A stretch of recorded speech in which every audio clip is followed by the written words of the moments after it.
Well, hello, everybody. It is the post-daily news show for Tuesday, July the 12th. I am John Pollock, back in this seat, waiting off today. He will be returning tonight, where we have a special edition of Rewind Away coming your way, as Way and I will be chatting the first 3 episodes of Season 1 of Netflix's Drive to Survive, a show that I will recommend to people in advance. I think this will be a fun one. Whether you are a fan of F1 or you hate when we talk about F1, I think you'll enjoy that.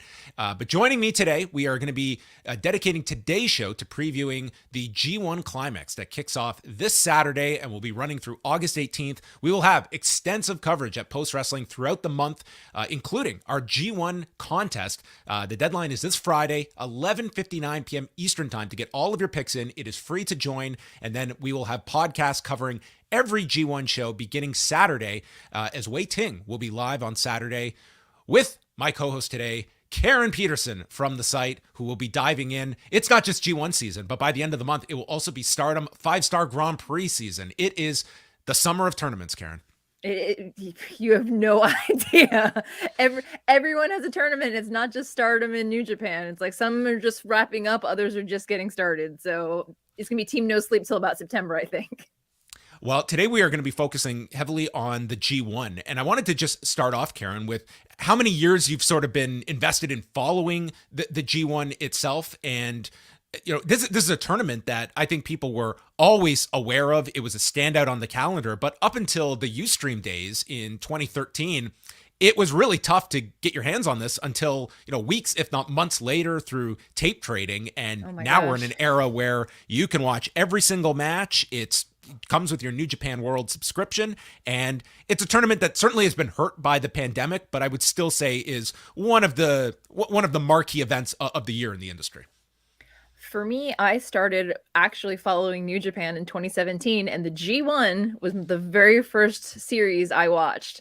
So this time of year is always very sentimental for me, but it's also very busy because I have new student orientation, which always overlaps with the beginning of the G1.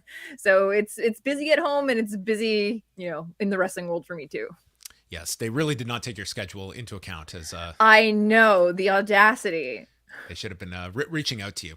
We will also be taking your super chats later on if you want to throw in what is your interest level this year in the G1? Are you going to be following the tournament? And who are some of the standouts? But we're going to start with a kind of a big picture overview. It's the largest field to date, where instead of 2 blocks, traditionally, it is going to be 4 blocks with 7 participants per block.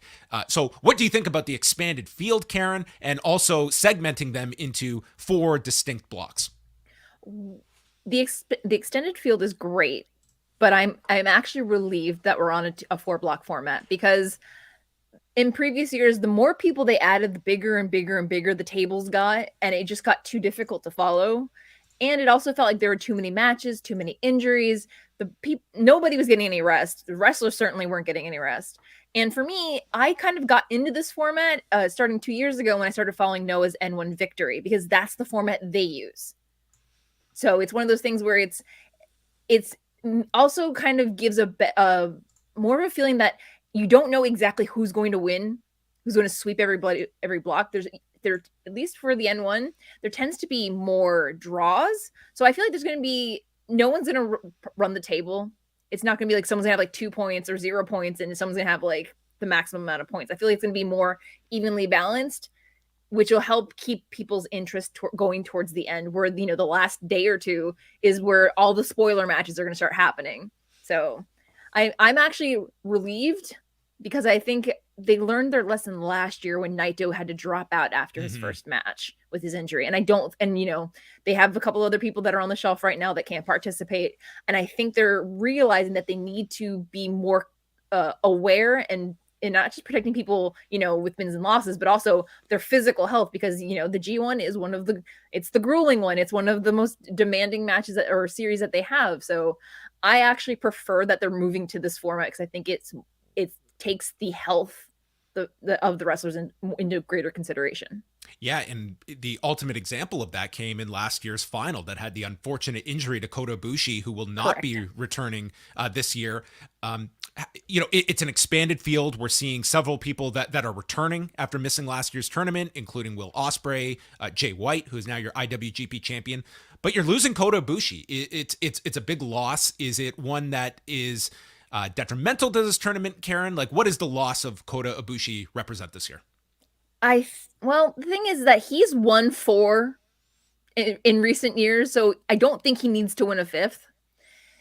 Does it from a fan standpoint, from a match standpoint? Yeah, it kind of sucks. But at the same time, you have people who are coming back, like Jay White and Ospreay, who do give comparable, outstanding matches and tend to hover around the main event anyway. Plus, there's a whole bunch of, we got a bunch of debutantes coming in, people that we've waited years to see, and people who are, during the pandemic made names for themselves. So it's a little bit of give and take. It's just like, Forbidden Door. We had great people on the show, but there was a lot of people that couldn't participate for the same reason. For people that maybe are jumping in this year for the first time, just going over the G1 and how it works is that it's 2 points for a win, obviously 0 for a loss. If you go to a draw, it's 1 point each, and 0 points if it's a no contest or double DQ, double count out. And in the case of a tiebreaker at the end, then you'll revert back to how you performed against that person. If you have a tie for first, it's what was the outcome of that round robin. Anything beyond that, it can get super complicated to explain the different scenarios. And magically, this has a way of very much simplifying itself by the end so that you don't have to have a pad of paper and an algorithm to figure out who is going to the next stage. And for this year, with the 4 blocks, it'll be the final 3 nights at Nippon Budokan, with the second night featuring the semifinals. And then Thursday, August 18th, the 2 winners of that will meet in the final. Yep. And that is our setup for the G1 this year. So we mentioned Kota Ibushi is the only participant from the 2021 tournament that is not returning, but in this year includes first-time participants Tom Lawlor, JONAH, Aaron Henare, El Phantasmo, and David Finlay. And returning after past G1s and missing last year include Jay White, Will Ospreay, Juice Robinson is also back, and Lance Archer, who has not competed since 2014. When you were starting to map out this tournament in your head, Karen, and with the policy between AEW and New Japan, what kind of involvement were you expecting with AEW? Because I guess that is one where, people's minds were racing about the potential here, but you do still have limitations, be it AEW's own regular shows that they're running. And, you also still have the situation of getting people over there for an extended period of time. I feel like I've been the consistent bad guy when it came into AEW fantasy booking, whether it was the Best of Super Juniors, Forbidden Door, G1. My approach was tempered expectations. Who could AEW realistically let go of for almost a month and have it not impact their booking scenario? And the other thing is, they've been, I don't want to say cursed with injuries, but like a lot of I will. I think they've been cursed with injuries. Like it's just been like, I feel like somebody's like pulled out that middle card from a house of cards and just everything just fell to the floor.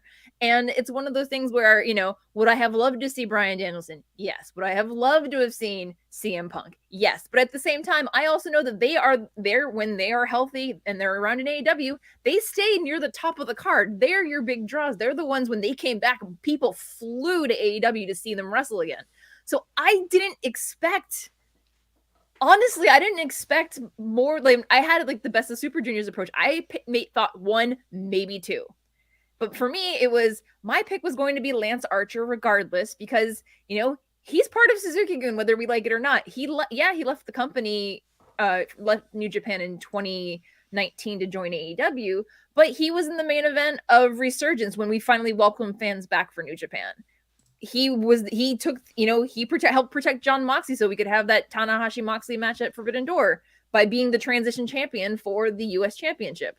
He was one of my top picks because I know what New Japan means to him and what he's done for that. And I know that maybe he's not the star quality name that a lot of people would have associated with somebody representing AEW, but he's one of the ones that I could see them realistically letting go. When Hangman Page lost the belt to CM Punk, knowing that Hangman Page has been previously, in a G1. He's been in Japan. He's been in New Japan.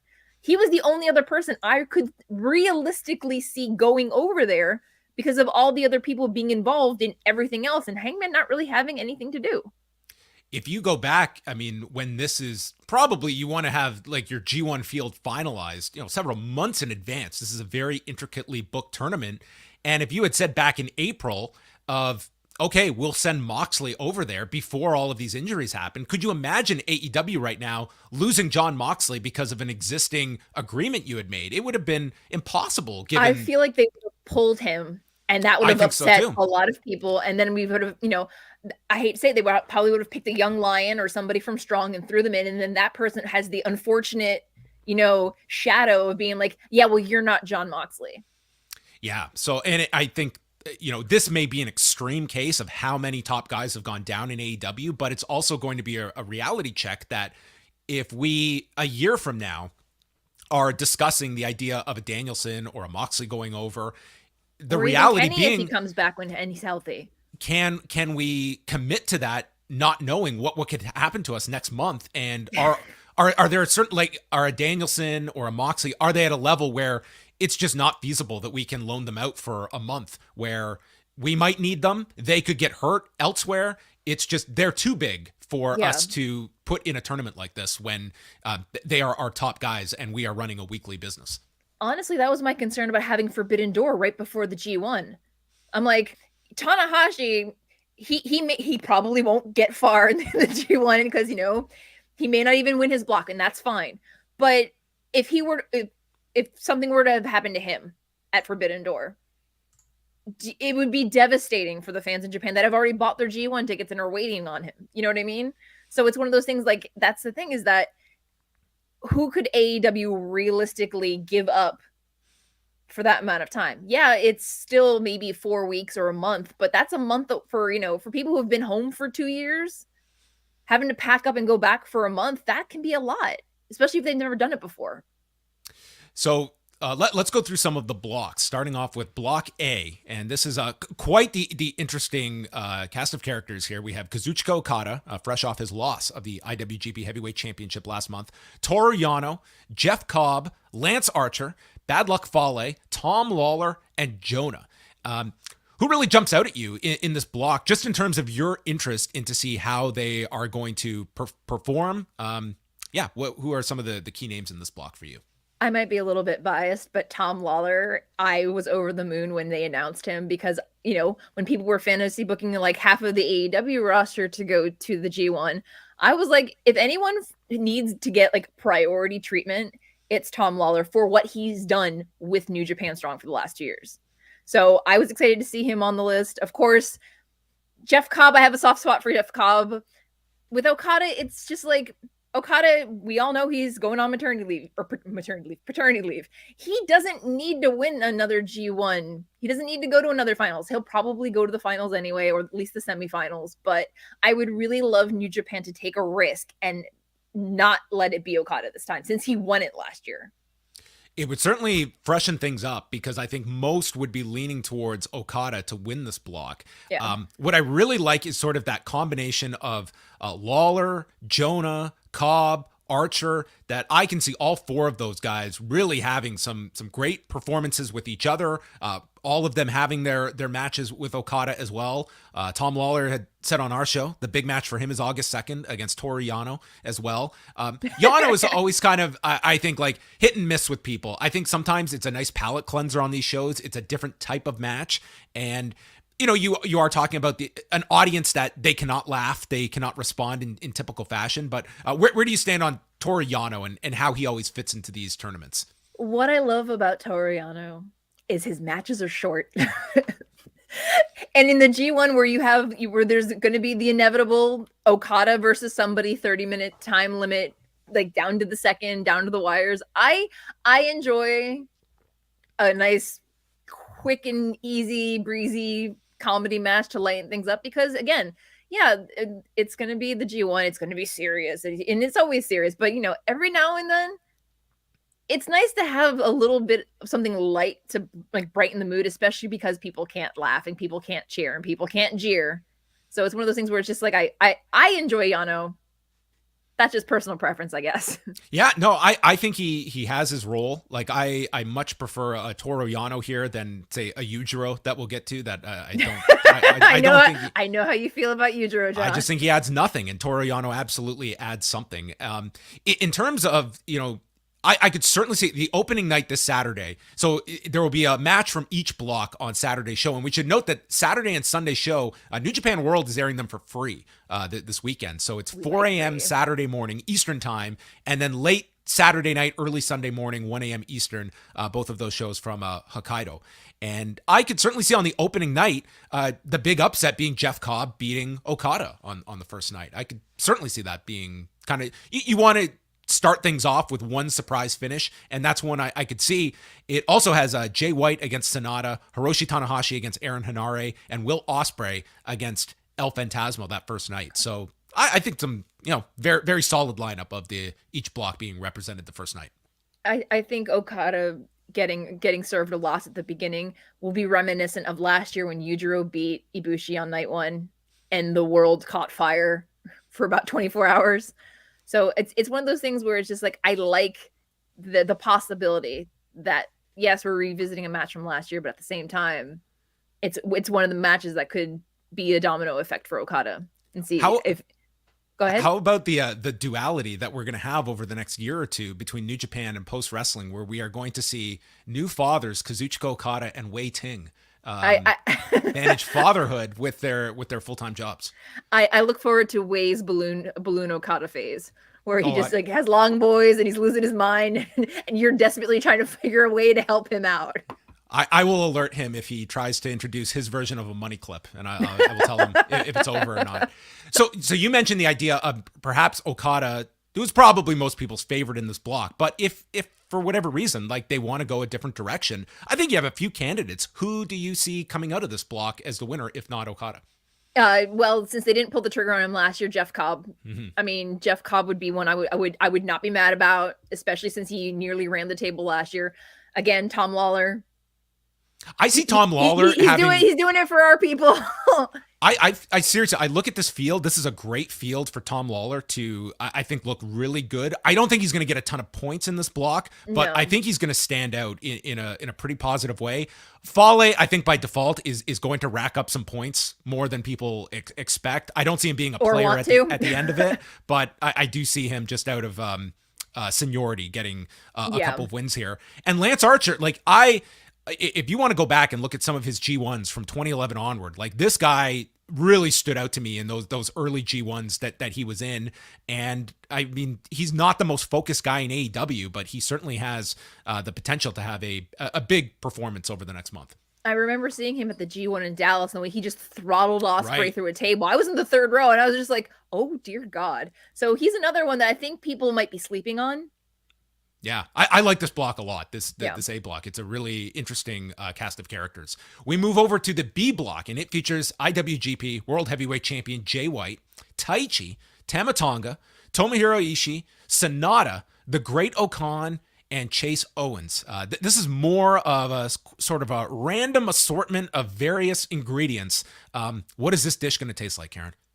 I feel like it's we're going to try to pad Jay White's win-loss record a little bit, because he's the champion. Like if Jay was going into the G1 without the World Heavyweight Championship this year, I could conceivably see him winning it. But since he's coming in as champion, I feel like there are people on his list that are going to be the ones who ruin it for him. I feel like Chase might get a sneaky win over Jay, or Tama might ruin the whole entire thing for him on that last night.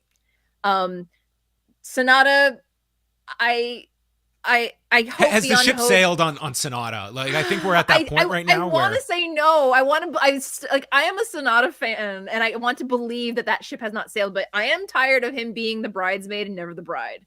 Yeah, I think we really are at that point with SANADA, where I don't know if you completely have written him off as ascending to that next level. And I don't look at that even as a slight to make it to that top level, but you certainly see a guy that has the ingredients to get there and hasn't managed to get over that hump. And his booking in this tournament, I think, will certainly indicate where they view him. Taichi's another interesting one that, he's, last year me and Wei really enjoyed the Kota Ibushi, like destroying each other's leg match. It wasn't for everybody, but this is a guy that comes out, and I think he's going to have big performances with Jay White, with Ishii, SANADA. The other wild card in this is Great Khan, who was, booked very strong last year, and I think you're going to follow that up. I see him being alive right until the end, and it's going to come down to how many losses Jay White has, because they typically are going to keep it to a small number for your champion. I think if Khan doesn't beat Jay, like in their match, I think that if someone can spoil the G1 for Jay, that might help Khan advance. I think that would be the only way that Jay's not going to the semifinals is based on a critical loss to someone who ruins it for a whole bunch of people. How about Tonga? What are you looking for? I mean, I'm frustrated with New Japan purely because of how they've booked Tama and SANADA this year, because they both had a title. SANADA had to give his back on his one opportunity to get the US belt back. They put it on Ospreay instead. And then Tama was a transitional champion for the Never, and they put it on Carl Anderson. Where's Carl? He's not here. Yeah. He's not in the G1. He's not defending it. They've just shelved the title for no reason. I was very surprised by that number one, the title switch occurred, and you're right. Like, Carl Anderson was someone that you would have thought, if you were to tell me, okay, they're expanding it to 28 people, he would probably have a spot in this tournament, but not the case. He's another interesting one. Like, I like him in the babyface role, and to me, this is a block where it's going to be who is going to step up. They also have Ishii, who, I mean, is consistently most years the MVP for many people. He is always, he's a year older. There's going to come that year where he's going to start to humanize himself, but we haven't reached that spot yet. And I think you're, and it's less matches for him too, which is probably a benefit, that you have to have 6 big matches instead of 9. Well, and it's one of those things where, Ishii had to get pulled earlier from Forbidden Door because he had tweaked his knee, or he had some kind of injury that was like bothering him. So it's another one of those things where it's just like, we all know that, some of the tried and true, workhorsemen, as it were, they're the ones that they're starting to break down a bit. So, because they're doing a lot of the heavy lifting. So I'm hoping that Ishii has a good tournament. And I do like it when he gets like that little sneaky, like smirk on his face, and he knows he's having a good time. I just don't know who that person is, who in this year's block is going to be that guy for him. Yeah. He's 46 years old this year. Will be 47 by the end of the year. And, that's sort of the time in New Japan where you start to see them kind of get phased down a little bit, like your Togi Makabes or Satoshi Kojimas. I don't think Ishii's at that role yet, but it will be interesting to see if how well protected he is in this block. But is this one that we're in agreement that Jay White likely comes out of this block as the winner? It seems I want to say no, but it's probably going to be Jay. Block C, we have Hiroshi Tanahashi, a 3-time winner of the G1, Tetsuya Naito, who is a 2-time winner, Evil, 2008 winner Hirooki Goto, Zack Sabre Jr., KENTA, and Aaron Henare in his first G1. And I know this was a big deal for Henare to, get to that level, to be in his first G1. And yeah, I think this is one where I really believe like this is probably the block for Naito as opposed to Tanahashi. I think we have kind of seen where Tanahashi has been phased down in years prior in the G1. But you also have Zack Sabre Jr. in this, and that to me it's the big rematch from last year where Naito was injured and taken out of the tournament, and you have that to fall back on. And Naito, to me, being kind of the star of this block this year to keep your eyes on. Absolutely. It was one of those things where last year everyone was talking about, how Naito has his 4-year cycle. Like every 4 years, it's Naito's year to win the G1. Last year was supposed to allegedly be the 4th year where he was supposed to win it. And, Zack took him out in the first match. And then, again, was one of the ones who almost ran the whole table. I'm backing Naito because I feel like there's always been the talk when he turns 40 and he's going to start thinking about retiring. And, he wants one last run to the Dome. He just turned 40 in June. So this could be theoretically our last G1 with Naito. Yeah. Especially because his knees are, on tape and prayers right now. Do you think that all of that like we're talking about, Ishii now, he's 46, Naito's, once you're hitting 40, you are looking at, not to say that's the end of your career, but, this is a hard, taxing style. Yeah. And with the recent comments last week about New Japan, like they seem to have a mandate to get a younger roster and maybe speeding up the Young Lion process as well. What do you think about that philosophy for New Japan, which very much goes against sort of their traditional upbringing where it's that much longer road to an established figure. I think the difficult thing for New Japan is that they've relied on the same people for so long to carry the company, especially in things like the G1 for so long, that the people they're relying on are falling apart. Tanahashi, Naito, Ishii starting to get, here and there, Ibushi, that was Ibushi, dislocating his shoulder last year. Kenta's in his 40s, and he was out for 7 months after his hardcore match because he dislocated his hip. Mm-hmm. So it's one of those things where they that's the one thing that they need to start focusing on. Would I love them to start pulling the trigger on SANADA, Okada, the guys that are in their early to mid 30s? Yes, please. Do I think New Japan's brave enough to do it right now? No. And that's what's frustrating, because do I love Naito? Yes. Do I want to see him, main event the Tokyo Dome? Yes. But it's one of those things where just like, I don't want it to be to his detriment. And that's the problem, is that they need to start not fast tracking, not turning the dojo into the PC where they're just like cranking out talent, but they need to start investing in their younger talent earlier. And sometimes that's a good and bad part behind Geto, because I think sometimes, especially when you're coming off such a glory period for this company, that you see Tanahashi and Naito and you just see and Okada, of course, like in this very high level, and they're perceived as these big stars, that when you go all the way in on a Jay White, you are going to have some resistance to that. And sometimes when you're making that big elevation, are they going to check every box? No. But Geto has demonstrated, like, when he gets behind someone, he goes all the way. And whether it's a Jay White, that I think people have largely come around to. But Evil has not been that success, even though they have put so much behind him. I feel like Evil was served a raw deal only because it was during the pandemic where he couldn't get booed. So a lot of all the things that he was doing fell on deaf ears and angry fans that couldn't say anything except, outside on the internet. But that's the problem, is that, like, take the junior heavyweights, for example. It's the main titles hovered around Hiromu, Desperado, and Ishimori since 2019 when Kushida left. Who comes back and gets immediately put in the junior heavyweight picture? Kushida, someone who's in his late 30s. Ishimori, late 30s. Desperado, starting to get there. But you have Yo and Sho and Wato, but the thing is that they're not pulling the trigger on any of them. And they're in that same 30 to 35 window where this could be the start of starting to think beyond this year's Tokyo Dome. They're thinking about, 5 years from now, who's going to main event. And that's the problem that they have with the G1. It took David Finlay, 7 years to get here? Henare, 6 years? They could have easily been in 3 years ago. And then they wouldn't have to worry about fast tracking people.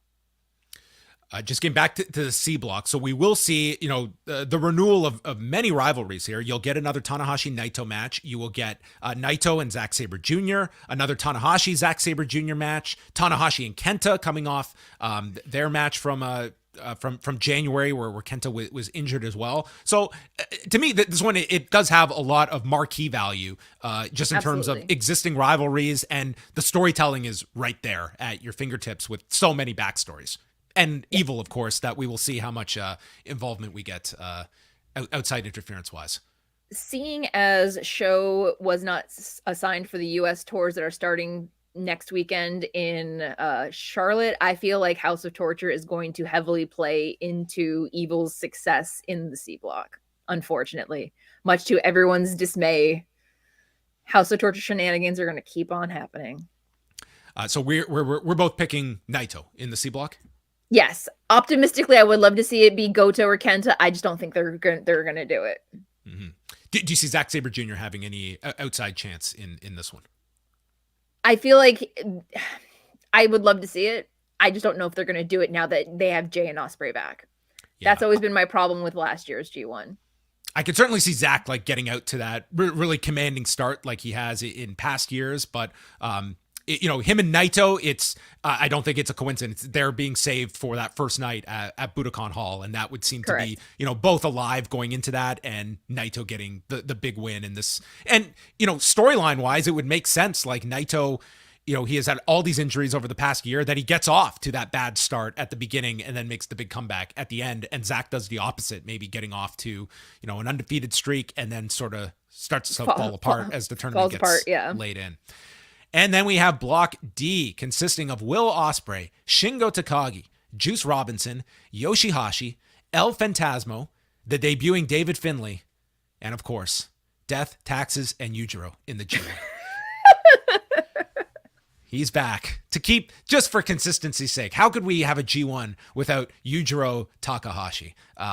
Who, I mean, if there are any small miracles, maybe he will go 0-6 in this block. Will he play spoiler in any of these matches? I guess David Finlay would be David Finlay is maybe the better question of how many wins he gets in this block. I would like to see Finlay have a solid G1. I don't think he's gonna win the block, but I'd like to see him get more wins than El Phantasmo. I don't think he will. I could see him. I don't know if he goes. I was thinking he would maybe have 4 points. Yeah, I would say that's kind of the ceiling for David Finlay, but I really hope he has a great tournament, because I think he certainly has the block to do so with some of the opponents here. Yeah. El Phantasmo is a very interesting one when you look at junior heavyweights. I mean, it is sort of breaking that kind of forbidden rule about junior heavyweights in the G1. Were you expecting more junior heavyweights? I was actually hoping that there weren't going to be any, but if there was going to be one, I thought it was going to be Hiromu, not El Phantasmo. I find it interesting that they put him in the block with 2 other previous junior heavyweights in Ospreay and Shingo. Right. Which right. I guess it kind of makes it a bit of a not training wheels, but a transition for him, where he has the opportunity to wrestle people he's wrestled singles matches with before. But before he came to New Japan and he was wrestling in the UK scene, I believe he was wrestling open weight anyway, so it's not going to be anything new to him. Shingo and Will Ospreay will be wrestling Saturday, August 6th at Edion Arena in Osaka, which, I mean, would be on the short list for people's match of the tournament, I would say. Yeah, this tournament to me, or this block, I should say, comes down to Ospreay and Takagi. And my immediate thought was Ospreay winning this block. But then I sat down for the first year ever and made my own picks in the contest. And just the way I was putting my picks together, I kind of see Shingo ending up winning this block. I could be completely wrong, but I'm kind of leaning towards Shingo winning this. And I guess, have they explained which blocks face each other in the semifinals? Have they outright said it's A versus B and C versus D? I believe I saw somewhere that it was A versus B and C versus D.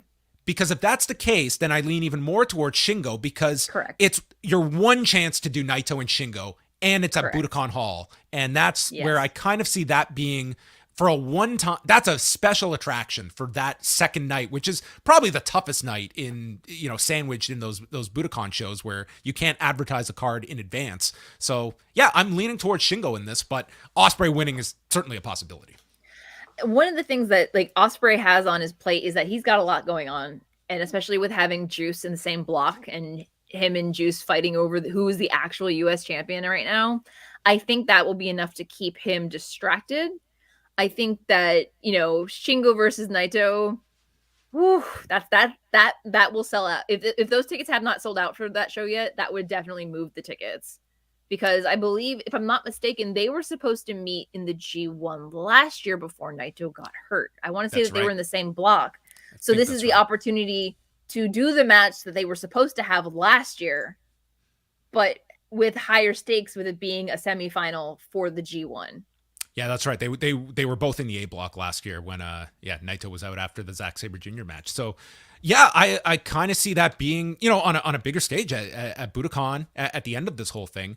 I would say for the rest of the block, you're looking at, I think Juice Robinson has to have a really big year. I think he's sort of petered off, but now you've sort of reinvigorated him with a meaningful role in Bullet Club. But I think he has to come out and have a great tournament to sort of cement a clear role for him that warrants the spot he's in. I think the one of the losses that might be most not detrimental, but probably the most impactful for Juice is if Finlay beats him. Yeah, that's an interesting match. When he left at Windy City Riot, he gave Finlay the hug. He made the end of their match all about putting Finlay over and being like, you're staying, I'm leaving. So it's now guess what, I'm back. And I feel like David Finlay's going to be the one to not ruin Juice's G1, but probably be the biggest upset for him, besides probably losing to Ospreay. So I'm leaning towards it being Okada and Jay White in one semifinal. You're going more towards Cobb and Jay White. And then we're both, I think, in agreement, Naito and Shingo in the semifinals. So this is the part of the show that you can clip this audio and then replay it 6 weeks from now and either look at the brilliance that John and Karen provided days before the tournament, or just say, what a bunch of fools who were completely wrong, and Yujiro is going to the finals at the end of this whole thing. And they finally pulled the trigger on SANADA. Watch them. That's it. That'll be SANADA's year. SANADA wins. He's facing like Juice in the final, and God knows what else happens. Oh no, it's gonna be SANADA and Evil in the finals if SANADA's winning. Oh goodness, yes. I don't know if I'm ready for that one. So let's break it down. Who is winning the G1, and what is the finals? Probably Jay versus Naito. And Naito wins? Yes. Yes. I certainly see a strong argument for Naito. If there's anything that sort of, whenever WH is so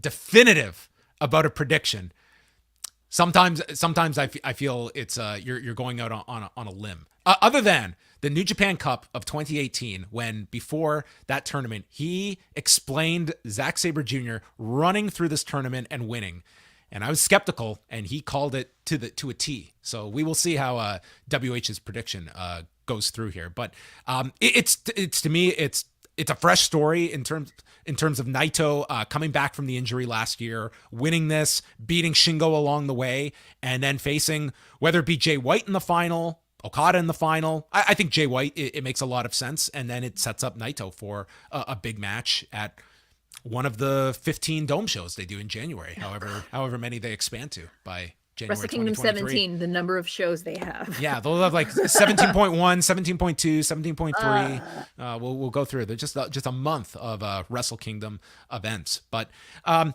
you excited for this year's G1? Does the clap crowd affect you at this point? Because I know it's like the most consistent complaint. I'm just kind of resigned to the fact, and it doesn't, to me, ruin this by any stretch. It's nice to have cheering, but it's not a deal breaker for me in any sense. I think the frustration is that, I get that I'm not resigned to it. I'm just kind of accepting it as the normal, because I feel like it's one of those things, if you have vocal cheering, you have to sacrifice attendance numbers. And if they want to make money, they can't afford to sacrifice attendance numbers. So it's a business move. Because, over the last weekend, DDT and their sibling promotions all started throwing streamers again and vocal cheering, but they have smaller numbers in the venue. So it's one of those, you're darned if you do, you're darned if you don't. So I'm fine either way. I'll be cheering in the comfort of my living room in the middle of the night, scaring my neighbors. It's fine. But I don't think we'll get there. I know it's being patient's hard, but it is what it is, honestly. If you were living in Japan, would you be going to any of these shows? And how do you think the final 3 nights will do this year at Budokan? Is that ambitious for them? If I was living in Japan, I would probably go, depending on where I lived. It would depend on which shows I would go to. The Budokan is always ambitious, I think, to have more than 2 days, but if they have the means to make it interesting. It's also middle of the week. It's like a Tuesday, Wednesday, Thursday. It's a Tuesday, Wednesday, Thursday, that was always my problem with Wrestle Kingdom being static on January 1st or 4th and 5th, because recent years it's been like a Monday, Tuesday, Wednesday, Wednesday, Thursday. Mm-hmm. So you can't, like, a lot of people that would go to these shows and sell those buildings out, they're not like us. They don't take their paid time off and go on vacation just on a whim. They're at work and watching it like on their phone at work. So it's ambitious, but if they have matches and matchups that feel fresh or are big draw matches, then definitely they'll sell them out. If I were in Japan, I'd be going to them if I could afford to go, because those Budokan seats aren't cheap either. Jake says, I see great things for the Shockmaster this G1. Thank you, Jake. Yes. Yeah, everyone's rooting for Fred Ottman from afar. But one final plug for our G1 coverage. It will all begin this weekend. We will have podcasts throughout the entire G1 with various members. I'm actually off next week, so Wei is handling the first week with multiple guest co-hosts, including kicking things off night one. Karen Peterson will be joining Wei Ting. So all members at postwrestlingcafe.com, you sign up, you will get all of the shows for July, and then we will be continuing all throughout August into the finals, which wrap up August 18th. And Sunday night, Wei will be with WH Park going through the second night of the G1. So it is going to be a packed month of content here at the Post Wrestling Cafe, and you can get your picks in at postwrestling.com/G1. And the question I know on everyone's mind is, will Karen be vying for the crown of E-Block winner among the Post staff? Are you going to be entering the contest, Karen? I may or may not have set my picks in just before we started recording. Well, look at that. Breaking news. So I don't know if they match what I just said, because I think I voted more with my heart on the picks as opposed to what I think is actually going to happen, which I'm saying here. So we'll find out. You and I are first-time entrants into the Post G1 Climax contest. We will see how you and I fare. It's rather complex, but we will see how everyone fares. It's very easy for someone who's I don't usually do pick'em contests because I always feel they're really complicated. The way you guys formatted it made it very easy and actually pretty quick to put everything in. So if you haven't done it, do it. All credit goes to Chris Engler for putting together this contest, and me and Wei, we simply read the results and we will keep everyone appraised throughout. But yes, G1 podcast begins Saturday. You can join postwrestlingcafe.com and your weekly stop every weekend at postwrestling.com. It is Dream Slam Weekly with Karen Peterson, keeping you updated on all that's going on, exclusive interviews.